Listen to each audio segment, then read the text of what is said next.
Nananawagan ng isang senatorial candidate na bigyang halaga ang natatanging kultura ng bansa. Kasabay nito, naniniwala rin ang kandidato na malaki ang maitutulong ng PDAF sa mga programa ng pamahalaan. Kilalanin natin siya sa report ni Jackie Say. Kasabay ng ika-150 anibersaryo ng pambansang bayani na si Mariano Ponce Collante sa Baliwag, Bulacan, binigyang diin ni Senator Loren Legarda ang kahalagahan at kultura ng mga Pinoy. Panawagan ng senadora, dapat bigyang halaga ng mga kabataan ngayon ang kabayanihang ipinakita ng mga bayani para sa bayan. Dagdag ng senadora, ang pagpapatayo ng Folk Arts Museum sa bawat probinsya ay paraan para maipakita ang mayamang kulturang Pilipino at maibahagi ang dugong Pinoy sa iba't ibang lalawigan at panauhin. Napakaraming mga bayani sa ating lalawigan, sa ating bansa.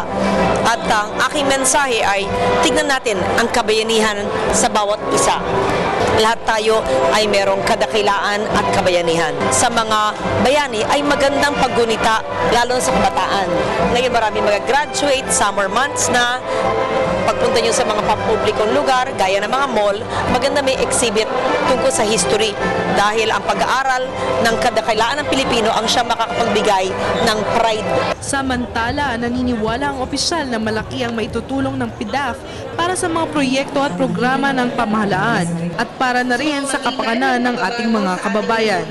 Ako po'y sumusuporta at gagawin kong pagsulong ng batas na sana suportahan ni Senate President Enrile ang pagtatagpo ng isang folk art museum sa bawat probinsya, syudad at bayan sa ating bansa.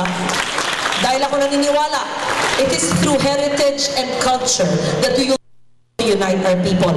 Ang aking PDAF ko i-allocate ko sa pagtulong po ng LGU sa mga may nais na magtatag ng mga museo sa kanilang mga lugar.